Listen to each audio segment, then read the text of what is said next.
Fun Podcast. Back. With your hosts, Oh, we back. Sanger and Neil Rimpersaud. Oh, we back. Oh, we back. You can't see it if you're listening to us right now, but Neil's got his hands up in the air. Neil, how was your vacation? How was everything? You look tanned. Fucking great. Well, it wasn't in a sunshine state or country, but beautiful British Columbia was a great time. Did you go to any wineries? Did you go to... No, I did end up on a farm, though. Okay. Saw little piglets running around and got attacked by 1,000 mosquitoes, but you know, it was a great time. Of course. Wait, so there were piglets? Yeah, there were little pigs running around on this farm and horses. And Did you just, trespass into a random farm, or did you know... So this wedding I went to was on a farm, and there's these little teacup pigs just running around during the wedding? Just running around. Wow, that's the kind of wedding I want. Yeah, I it was want a good time. piglets running around at my wedding. Welcome back, Neil, to the land of mediocre sports teams in Toronto here. Hey. Tell me. It was almost like when I went away, they decided to be good. Exactly. Instead of mediocre. And we're about to talk about that. We're going to talk today about the Blue Jays. They're a different team now from when we last talked about them on this podcast. Let's call them the Red Jays because they're red hot right now. Seriously. Yeah. And then we're going to talk about NFL because holy crap, do we have stuff to talk about there. But first, let's talk about our Blue Jays that are half a game up on the Yankees for that second wild card spot. They are a game and a half back of the Red Sox, who are just freaking red hot right now. But wow, holy crap. We got a series coming up between the Jays and the Yankees as well. And Blue Jays are honestly like that X that you had, that. No, that's the Leafs, Neil. Sorry. I can't. Well, they're like that too. Okay. The Blue Jays Give me your decide analogy. to. It's like that X that you had that you never really tried that hard with, and then they dumped your ass, and now. So it's a better X than the Blue Jays. So Or sorry, than the Leafs. The X is the playoffs for the Blue Jays. Now the Blue Jays tried so hard to get in that they gave up for a little while. Metaphorically, of course. Now the playoffs, or the X, so to speak, looks so damn juicy and good. Wow. And this analogy is... They just want to be back. They want to be back in the playoffs, and they want their X back. So they're trying their hardest. I mean, they were in the playoffs last year, but it was more of like a quick booty call. It wasn't even like a relationship. It wasn't even a booty call. It was just it's like dinner at Denny's. Yeah, in the middle, a so 4 a.m. unsatisfying. Yeah, you meet up after you both went out drinking. Yeah. And no, I'm in the same spot. And yeah, and then you go home separately. So that was... I did not anticipate talking about Denny's on this show ever, but here we are. We talk about exes on this show more often than we probably should. But the Jays were in the playoffs last year, but that was, of course, the COVID season where it was an extended playoff format. This year, when we're back to our regular format, the Jays have a very good chance of being in the playoffs. It's going to be, let's not kid ourselves, it's going to be an AL East wild card game. It's going to be either the Red Sox, the Jays, or the Yankees. We can talk about, the athletics, but the way the Jays, the Yankees, and the Red Sox are playing right now, I think it's going to be two of those three teams. Whatever one of those three teams doesn't make it into the wild card spot is going to be, super pissed, obviously. But yeah, who do you think at this point are going to be those two teams? Well, obviously I want the Blue Jays to get in, but it just so fucked how good the AL East is. You look at the Blue Jays. It's the best division in the league. The Tampa Bay Rays are 93-59. No one saw that coming this year. The Blue Jays are 85-66. The Red Sox are 87-65. The Yankees pretty much have the same record as the Blue Jays. It's just so talented, and the funny part about that is that these four teams play each other so often this year. Yep. Just goes to show how this is easily the hardest division to be in. In the entire league. Like it's ridiculous. The fact that both second and third place in this division are going to be in the wild card game, like that just goes to show how good this division is. But it's to the point now where the race is so close. Yeah. I mean, I don't know if you've seen the analogy that the race is closer than Robbie Ray's pants. I have seen that. Robbie Ray wears some tight ass pants as well.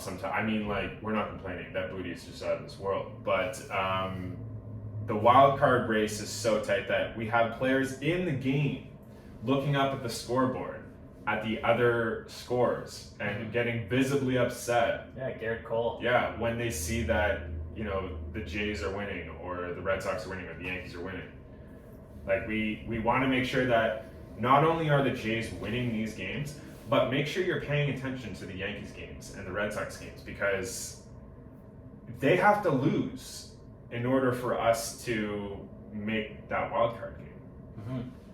Because if we slip up, if the Jays slip up and the Yankees and the Red Sox are still winning, we can kiss that wild card game goodbye. I was actually in shock when I saw that clip of Garrett Cole probably in the fourth inning in his own game. He was on the mound. He seemed a little distressed, and the catcher went out to speak to him, and you could see him. There was video footage of him looking back at the scoreboard and seeing the Blue Jays were up 4-0 against the Minnesota Twins, and then visibly start swearing. Yeah. And the camera caught all of that, and they're just like, as a coach, what do you? That's how intense this playoff race is. Exactly. I can't remember a race like this that's been so intense in the AL East for a very long time. There's less than 2 weeks left in the season. Like, this is the time to watch Blue Jays baseball. If you haven't tuned in the entire year, now is the time to watch it, because holy crap! Yeah, this team is no joke. It's crazy because the Blue Jays' time to win is right now. Like I don't think they're going to be able to re-sign Marcus Semien. I think he's going to demand. You don't? A max contract. Well, he's got 41 home runs now. He is in the MVP chat. I don't think he's being discussed seriously. He's not a front runner, but you know, Vladdy's got 46 home runs right now, and Semien's got 40. I think 40. Well, Semien has 41 right 41. now. Okay. He's batting .270 with 41 home runs, and he has 97 RBIs and 109 runs. Marcus Semien bats second in this lineup, so he's not going to have as many RBIs as you would think. But holy hell, man. 41, you just set the record for a second baseman hitting home runs. Yeah. Like, everything that they've paid $18 million for a one-year deal for Marcus Semien, they're getting that and more. So I think he's going to command upwards of 30 or 40 million. But why wouldn't you want to stay on this team? Like, you see how good this team... Why would you want to make an extra $12 million? Okay, but how old is Marcus Semien? I don't think he's that old. Well, he's older. This is probably the time where he can ask for the most amount of money, let's say. Yeah, I mean, if he's 31. So if he's 31, he could probably sign another. He looks a lot older. Same thing with Robbie Ray. Robbie Ray is 27 years old. Yeah. Another player that the Blue Jays have to sign. The Cy Young candidate. He could potentially win the Cy Young this year. Yeah. And if he does, the thing about Robbie Ray is he wasn't that good until he came to Toronto and got fixed by Pete Walker. Pete Walker figured out his mechanics. Yeah. Slowed it all down. Robbie Ray has way better control of his pitches now.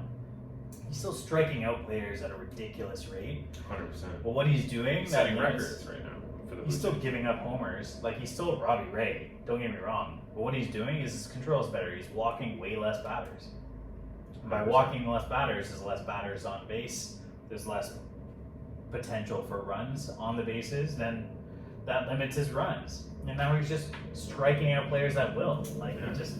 And he's even getting in fights with opposing managers in the dugouts. Did you see that? I love that. With the Baltimore skipper. What the fuck was that? I don't know. And how did Charlie Montoyo not step in at that point? If I'm the manager of the Blue Jays and I see another manager in the other dugout yelling at my pitcher, I'm leaving the dugout and going over there and saying, sit the fuck down. Shut the fuck up. Yeah, I mean, Charlie Montoyo might win Manager of the Year, but that was an instant. Really? He might. You think he's going to win Manager of the Year? I think he might. The last time we were on this show, I'm pretty sure we were talking about how Charlie Montoyo probably needs to go. Yeah, with this stretch that they've gone Oh, through here, if he come can on. turn this franchise around. I think he's still holding this franchise back. I don't know. Just because you have a good stretch at the end of the season. If the Jays don't make this wild card spot, does your opinion of Charlie Montoyo change? Like, do you think they should get rid of Yeah, him? they should definitely fire him. So it's all about this wild card game. Yeah. It's literally, if they make it, he's Manager of the Year. If they don't make it, fire him. Yeah. It's like a I think Dwayne he's- Casey situation. You know, like he is. To be fair, I wouldn't want a manager like Kevin Cash. Kevin Cash or who's the manager in Chicago that we were just talking about a few weeks ago? Oh, the asshole. The old. La Russa. I Yeah, wouldn't want him to be a manager of the Blue Jays. You know, I like what Montoyo is doing and the vibe he has here and his leadership for these young players. He's got a great buy-in from these players. I wouldn't Yeah. want a different player, a different coach. But in game situations, making decisions, sticking up for your players, getting tossed. We've seen managers like that in the past. Johnny Gibbons loved it. Yeah. Would be the first one out of the dugout if he saw that happening. Brock Martinez, now the fucking Yeah, 100%. commentator for the Blue Jays, used to be that way, right? I mean, John Gibbons used to fight his own players in the dugout. He would just challenge them. He'd be like, "Hey, let's go to the back and settle this." But he commanded such a level of respect from his players, and I think that the difference between him and Charlie Montoyo is that, like, you know, that fun aspects of the dugout that you know, the George Springer and Gurriel Jr. like taping Vladdy to the bench that one game, like that would have never happened under John Gibbons. Like, Charlie Montoyo has introduced that level of fun to this dugout, to this team. Well, Kevin Cash, the skipper for the Rays, has gone on record saying that he himself thinks that Charlie Montoyo should be Manager of the Year. He said Really? that a couple days ago, yeah. And, you know, like he said, what he's gone through over 2 years is pretty remarkable. Special group over there, but Charlie Montoyo is the glue that holds it all together. So Interesting. I don't know. Okay, fair. So there might be an argument there as to Charlie Montoyo winning Manager of the Year and getting fired in the same year. Who knows? Might be the first one ever. Actually, no. Dwayne Sam Casey? Mitchell. Okay, Sam Mitchell. Yeah. Sam Mitchell won Manager of the Year and got fired. Dwayne Casey Dwayne did as Casey, well. God exactly. damn, what is wrong with these Toronto? Sure, it's all about Toronto management. Oh, you won this? You think you're so good? You're fired. You're fired. I'm pretty sure Dwayne Casey got fired and then won Manager of the Year, which was the most awkward acceptance Yeah, that's speech true. That did happen. ever. I mean, that's pretty fucked up. Yeah. So I mean, it could happen. It could happen with the Jays here. We'll have to see. There's been a lot of arguments for either side, but I want to talk about something that happened in last night's game. Yeah, I know. 2 nights ago. Was it 2 nights ago or was it last night? 2 nights ago. The days are all mixed together now. But it's in the same series. It was in the same series. Between the Blue Jays and the Tampa Bay Rays. Everyone saw it. If you haven't seen it, basically when Kevin Kiermaier slid into home, attempting to slide into home, Alejandro Kirk got him out, and then accidentally dropped his scouting report out of his pocket. Kevin Kiermaier saw it, and then not so slyly tried to pick it up, successfully picked it up, and then brought it back to his dugout. Brought back the Toronto Blue Jays scouting report that we use as a team to win games. Kevin Kiermaier brought that back to the dugout. What's the difference between that and the Houston Astros stealing signs? What's the difference? There has to be that level of integrity in the game. There has to be that level of respect. And the Houston Astros, set the precedent of what can and cannot be done. Kevin Kiermaier stealing the scouting report is not far off from the Houston Astros stealing signs. What's the difference here? Why is there no repercussion so far for Kevin Kiermaier?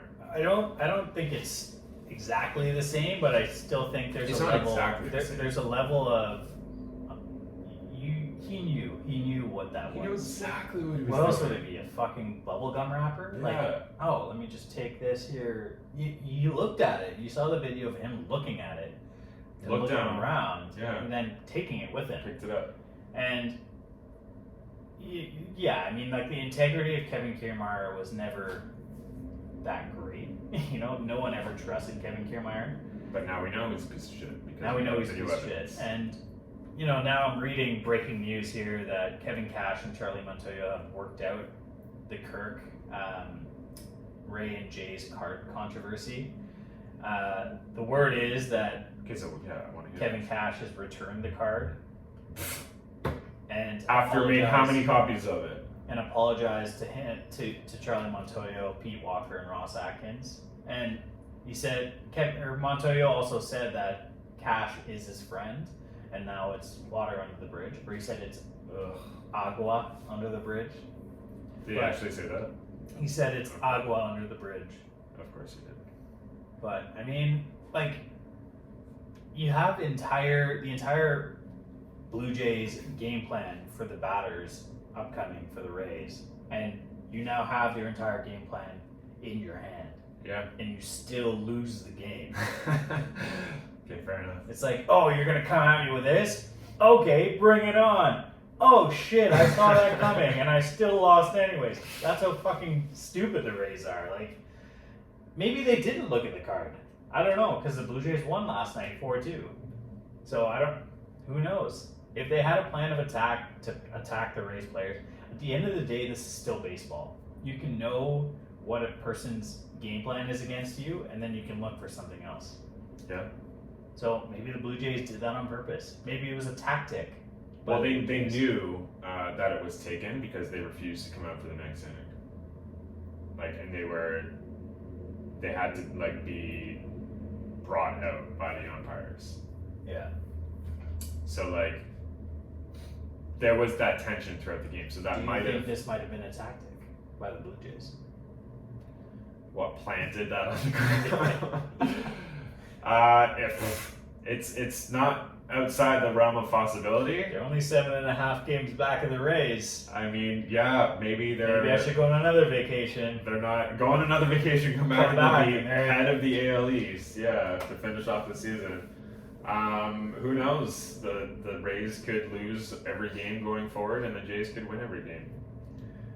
Yeah. It's not entirely impossible. Just a couple of bird teams trying to make the playoffs. The Rays, the Yeah. Stingrays, Rays. are not birds. They're stingrays. They're in the A ocean. couple of mammals. No. Anyways, sure. Some not humans are trying to make the playoffs. How's that? There you go. Should we move on to some football here? What Neil? even are red socks? Are they actually socks that are red? Oh, you're not gonna let this go, are you? Red Sox. I don't know. The whites. What are White Sox? I don't fucking know, man. Like, what happened in the early 1900s where they came up with these team names? What the No. Yankees, the New York Yankees? Why not just call them the New York Americans? It's Why like the not? Montreal Canadiens. Why not like call them the New York baseball team, like the Washington football the team? New York baseball team? I mean, like, I don't know, some stupid names out there. Let's move on to football. Let's move on. Let's move on to football. Holy crap! What a season so far. There's some. What's been your favorite game so far? It's been 2 weeks so far. My favorite game is easily the Sunday nighter this past Sunday. The That was Chiefs and The Chiefs Ravens. Ravens. Yeah, that was Yeah. an unbelievable game. Like I can't Holy remember. crap. I can't remember a game like that on a Sunday night in so long. I can't remember a game that has had so much excitement. But you got the top, like arguably the top two quarterbacks in the league. Yeah. Top two most exciting quarterbacks. These young studs in Lamar Jackson and Patrick Mahomes going up against each other. Even though the Ravens had so many fucking injuries to their run game, to their Holy running crap, back after yeah. running back after running back. Ravens, all they did this game was run the ball. Yeah. They ran the ball and they ran it down the Chiefs' throats. And like, maybe that's a game plan against Patrick Mahomes, is continue to run the ball, run the clock, keep their offense off the field. Simple as that, right? Did you see that? It's not as simple as that. When you have Lamar Jackson, it's Yeah. simple as that. Lamar needed that game. Lamar needed that Yeah. win against Mahomes. I think we're going to see a different Lamar throughout the rest of the season. But did you see that last final play call with Harborough mentioning to Lamar on the field? Like, he yelled at him saying, "Lamar, do you want to go for it? Do you want to go for it?" Lamar obviously said yes. And Harborough was like, "Yeah, all right, let's do it." And they went for a 4th and 1 game-sealing conversion. If they don't get it, you give Mahomes back the ball with, I think it was like 38, 39 seconds left, Yeah. in a decent spot. Yeah, the Ravens had no business winning that game. So They they didn't. obviously had reason to take risk and wanting to take risk. That fumble by Clyde Edwards-Helaire was ridiculous. Why would you ever take the ball out of Patrick Mahomes' hand? Why would you do that? Why would Yeah. you not give Patrick Mahomes a chance to win the game? It makes no sense to me. That's just an idiotic call by the offensive coordinator there. But I really feel bad for Clyde Edwards-Helaire, because he was a stud coming into the league, and now he's just continuing to get Yeah, buried. he was a in that stud game. coming into the league. He wasn't really a stud last year. It's just the fact that he's on the Chiefs. He has not shown in the NFL that he's an elite running back. Yeah. So, like, if you have Clyde Edwards-Helaire on a team of yours, and I have him on a team of mine, do I drop him? I look at it like this. Like, no, you don't drop him. Do not drop Clyde. I'm not going to Edwards-Helaire. drop him, but do I, like, not necessarily drop him, but try and get a better player in a trade from someone else? We'll get to fantasy talk in a moment. Okay. But what I'm saying right now is comparisons. It's like, you look at a team needing their running back to win. Does this Chiefs team need Clyde Edwards-Helaire to win? And Absolutely not. The answer is no. No. Does a team need, or do the Vikings win without Dalvin Cook? No. Do the Panthers win without CMC? Absolutely not. The thing is, these teams need their running back. You know, the Giants aren't going to win with or without Saquon Barkley, but they need Saquon Barkley. I figured you were going to throw something like that You know in what I'm there. saying? It's just like these teams, the reason why these stud running backs are so good is because the teams need them. The teams actually rely on them. When you have a Patrick Mahomes who can do fucking everything except play defense, he can literally sing a song while playing quarterback. He can literally rap. Do a no-look pass as he's looking into He the can mic. sew a sweater while Yeah. threading the needle. Yeah, seriously. You know, I think he will go down as the greatest. I mean, no one's going to touch Tom Brady, but one of the greatest quarterbacks of all time, Patrick Mahomes. I don't know. Patrick Mahomes started rather young, right? Like, he's still got Yeah. a lot of 100%. years ahead of him. Yeah. So if you have him in Dynasty, you have him for the next fucking 15 to 20 years. Yeah. Barring any, horrific injuries. But all I'm saying is, Clyde Edwards-Helaire had a really bad fumble on that play, which, ended up costing them the game and giving Patrick Mahomes his first loss in September ever. So, I mean, Yeah. this is a great win by the Ravens. I still hate the Ravens. Lamar Jackson looks good this year. You We'll see like what Lamar happens. Jackson, though. I think he's fun to watch. Yeah. The way he dips and dives through defenses. It's fucking majestic. It really is. Yeah. And he just has fun playing the game. Yeah. Like, both him and Mahomes, have fun. Obviously, He's a when you're- running back playing quarterback. Yeah. I mean, what? How can Like you? Kyler Murray. Yeah. Exactly. Kyler Murray is just playing on another level right now. He's in the MVP talk. Also, did you see the stat about Tom Brady? What's that? That he has, if he throws, I think it's 7 more touchdowns, he will have thrown more touchdowns in his 40s than he did in his 20s. Is that Let that sink in for a that's second. so fucked. Let that sink into your brain for a second. If he throws, I don't have the number in front of me, but I believe it's 7 or 8 touchdowns. And if he throws 7 or 8 touchdowns, while he's still playing, he will have thrown more touchdowns in his 40s than he did in his 20s. That's actually outrageous. That And is he insane. might get that next game, Yeah, next 2 games. Exactly. Right? Like, he's thrown 4 touchdowns in game 1, in week 1. He threw 5 touchdowns this past week. yeah. He's I don't see unbelievable. him retiring like he's not dropping off. Usually, like Drew Brees was dropping off.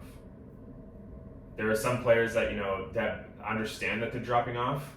Ben Roethlisberger doesn't understand, but quarterbacks usually retire when they start to drop off. I don't think that's ever going to happen for Tom Brady.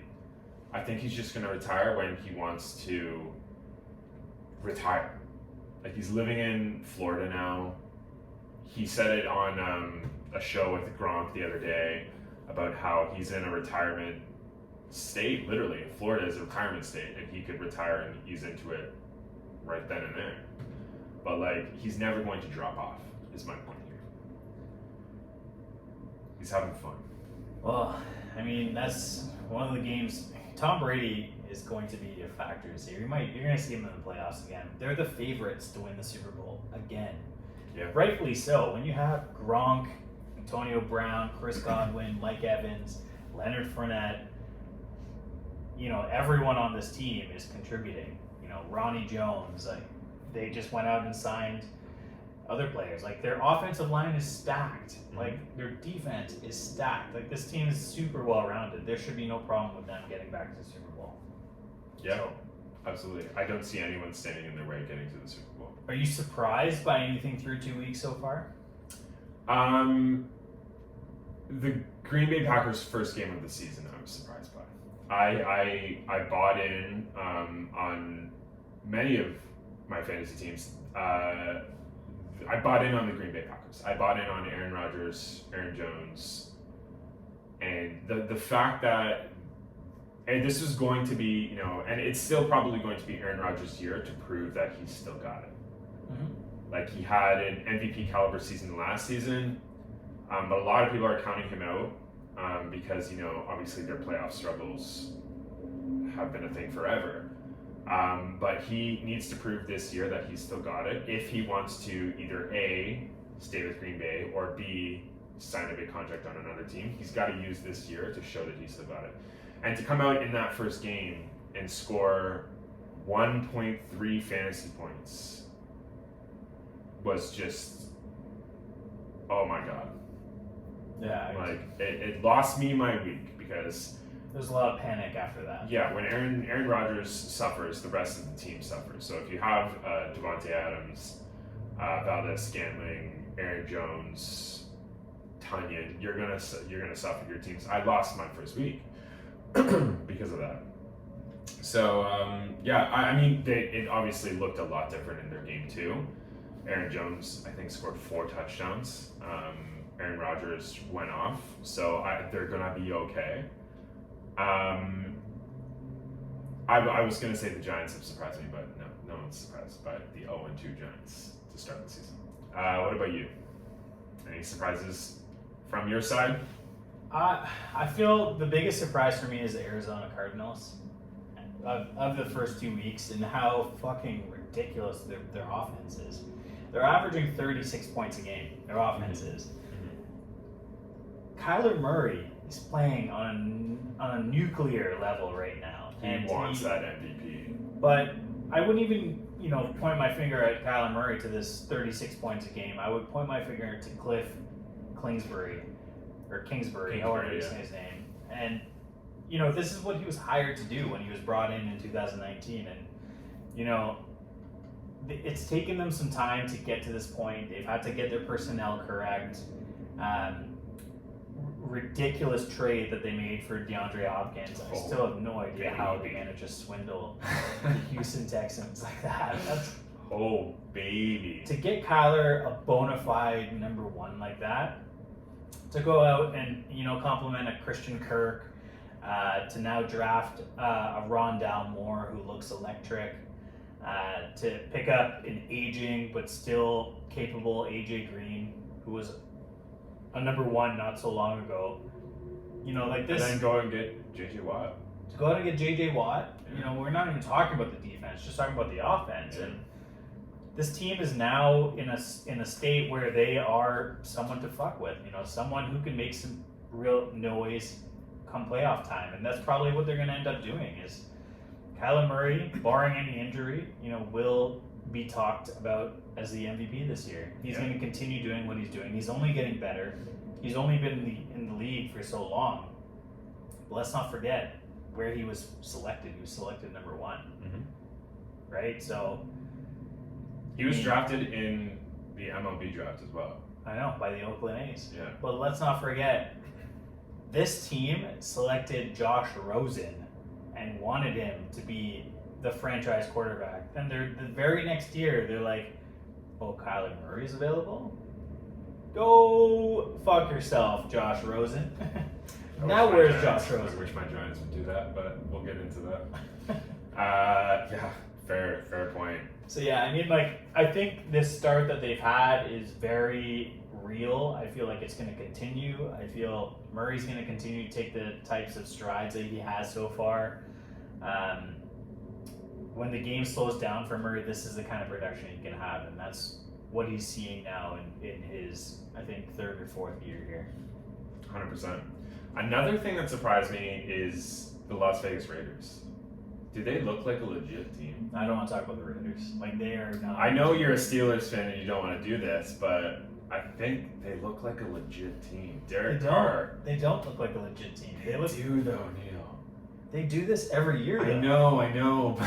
And I said the same thing last year, and then they just dropped off. But the Raiders can either lose by 3 and look great, or win by 3 and look like awful. Yeah. You know, like, no one really knows how the Raiders win or lose games, including the Raiders. Yeah.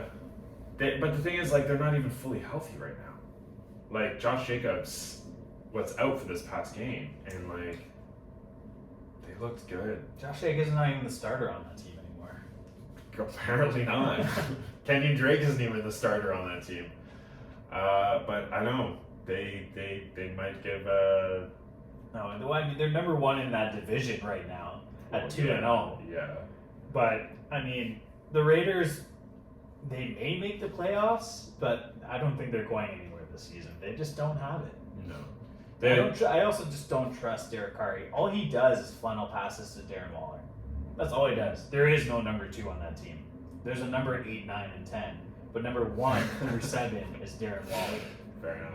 Right? So, I mean, like, until there's a number 2 who can actually support him, or some sort of running game, their defense has gotten better, yes, but can it stop a team like Tom Brady or even LA and the Rams? The Rams look fucking good. Holy But you knew shit. they would. I knew they would. Like, they're obviously getting an upgrade at the quarterback position. They traded Jared Goff. For Matt Stafford. No? That was a stretch. That was Cooper Kupp, man. Holy crap. Him having breakfast with Matt Stafford every morning is looking like a good-ass connection. Did you hear about that? The fact that they have breakfast every morning? super weird. But holy crap. They have breakfast every morning? They have breakfast every morning together before every training session. I mean, not every morning, but before every training session, they get breakfast together. That's unfortunate, because I'm a Robert Woods It's owner. unfortunate for Robert Woods, yeah, but or What's Tyler Robert Woods Higbee. got to do? Smoke a joint with Matt Stafford every morning? Shows up in his hotel room, knocks on his door with a fat joint, yeah. But yeah, the Rams look good. I mean, we all knew about their star-studded defensive lineup, but like that offense, oh baby, they look good. There's some serious injuries that are happening around. Yeah. And this past weekend, specifically for quarterbacks, we saw some pretty hefty hits. Like to Tua had to get carted off. Derek Carr even is questionable for this coming week because he got a heavy hit. Carson Wentz sprained both of his ankles. Both of his ankles. Andy man. Dalton has an ankle injury, so you're probably going to see Justin Fields this week. I think he's Tua's questionable. already been ruled out. Tua's already been ruled out. I think Andy Dalton is questionable. I don't know. I think Dalton will end up sitting the game, even if he's healthy. I think it's Justin Fields' time. The Browns, Baker Mayfield is still nursing a shoulder injury. He left the game. He did get injured, yeah. TJ Watt on the Steelers got injured. Ben has been told like he's dealing with an injury as well now too. Tyrod Taylor's done for he's been put on IR. Every single year, Tyrod Taylor. No matter what team you're playing for, you don't make it through 3 weeks of a season. I feel so bad for that guy. I felt so bad for him last year when the team doctor literally was the reason he sat out for the season. He punctured his lung. Yeah. What kind of a fucking team doctor punctures your quarterback's lung? Like, good lord. I don't know. I actually forgot about that until you just told me. Right? Like, how fucked is that? That is pretty fucked up. Like, if you were a Justin That's actually Herbert what owner, Justin Herbert got his start. So maybe Yeah, David exactly. Mills. Maybe we'll see David Mills break out the same way that Justin Herbert did last year. we'll see. I mean, like, I got if faith you, in David Mills. If man. you want to stash a David Mills right now, Do you even know who David Mills is? I wouldn't necessarily suggest it, but if you wanna take that ride, David Mills once won a game of Connect 4 in 3 moves. That is the kind of guy. how do you know that? That is the kind of guy that I want to be behind. How do you? Oh, you made it. Okay, yeah. Okay. How do you Wow. know he did that? I was like, what kind of? And then I thought about it. Okay, I thought about it. You can't win a game of Connect 4. Anyways, let's move on from my. It's the David Mills show right now. It is the David Mills show, absolutely. Should we move on to what's wrong with our teams? Should we talk about Rip that? the Band-Aid off. Let's. I'm gonna go quickly as to what's wrong with my Giants. If you would like me to start. Go ahead. Okay. They're bad. Right. I mean, they're always bad, but they're bad right now specifically. Saquon Barkley's not fully healthy. No matter what Joe Judge comes out and says, Saquon Barkley is not fully healthy. And they had a shortened week between week 1 and week 2. You're not going to see 100% healthy Saquon Barkley. They don't have a backup. I mean, their backup running back to Saquon Barkley is Daniel Jones. And he led the team in rushing. last year, he was their running back 1. Yeah. So far this season, he's their running back 1.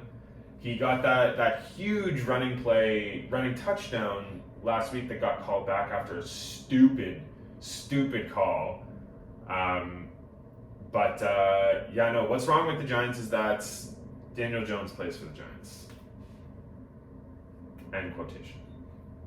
Until they move on from Daniel Jones, I know the offensive line gives him enough space to run the ball, but he still makes stupid mistakes. Like, he falls short of a first down. He had no one in front of him. The first down line was right in front of him, and instead he goes down too early before getting that first down. Instead, it was like a 3rd and 1 or 3rd and inches. Yeah. Like, come on. I don't know. Until we move on from Daniel Jones, it's just like we're playing for a draft pick right now. I mean, that might be a good thing, right? Yeah. String some losses together here. You're going to be in contention for a high draft pick, and the class next year is going to be pretty decent. So you want to be able to draft a quarterback because Daniel Jones, this is a make it or break a year for him, and he's 100%. right now not making it. Nope. So. And What's wrong with the Steelers? Fuck, where do I start?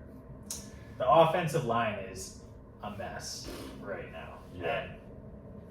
And you can't always rely on the defense here. And like the thing is, the Steelers historically have been really good at having a great run game and a great passing game. Right now, Big Ben can barely throw the ball because he's getting pressured every single snap.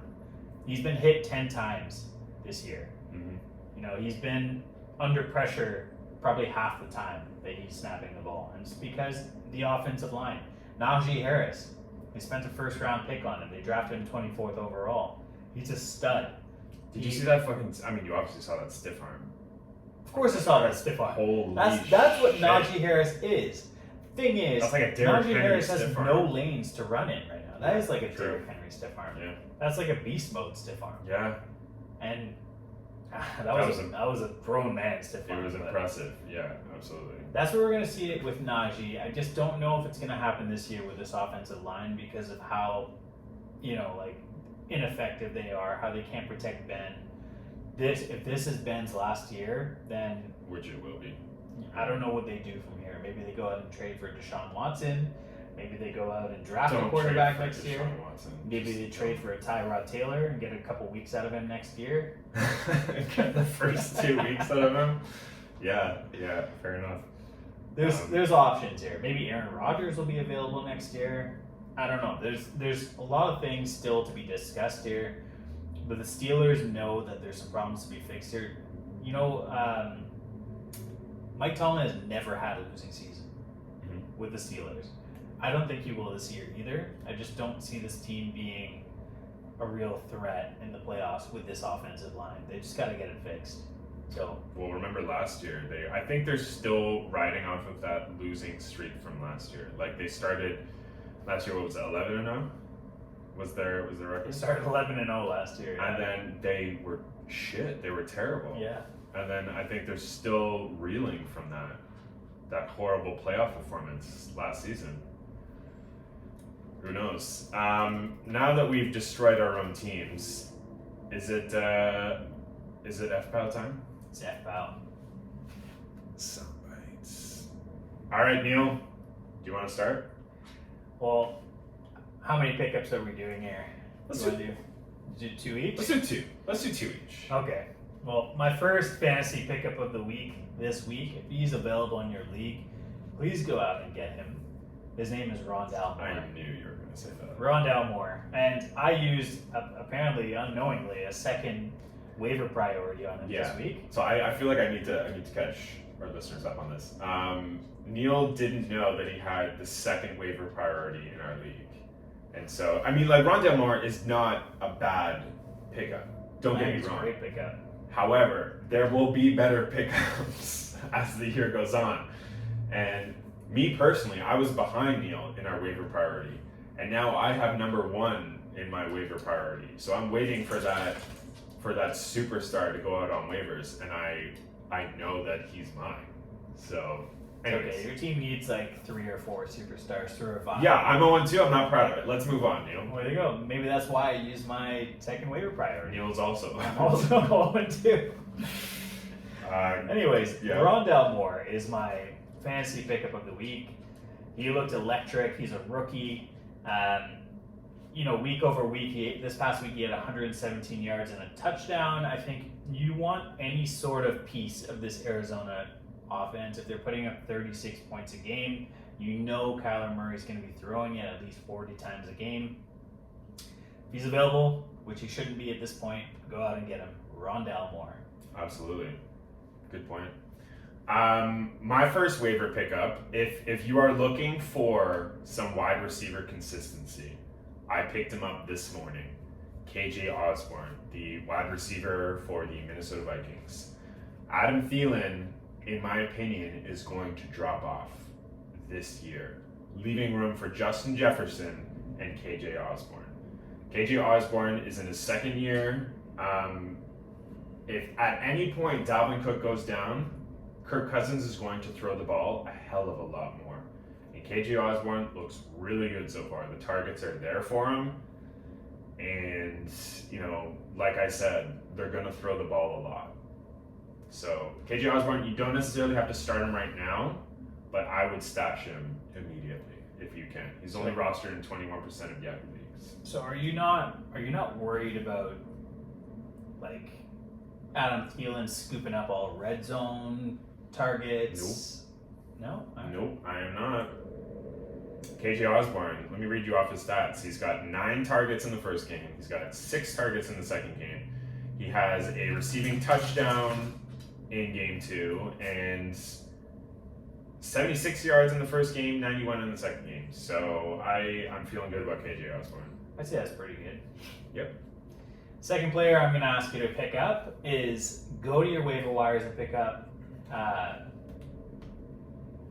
What's his first name? I don't even know his last name. He's the backup running back on the Minnesota Vikings. Alexander Madison? Alexander Yeah. Madison. I only know him as Madison. Go ahead and pick up Madison. Yeah.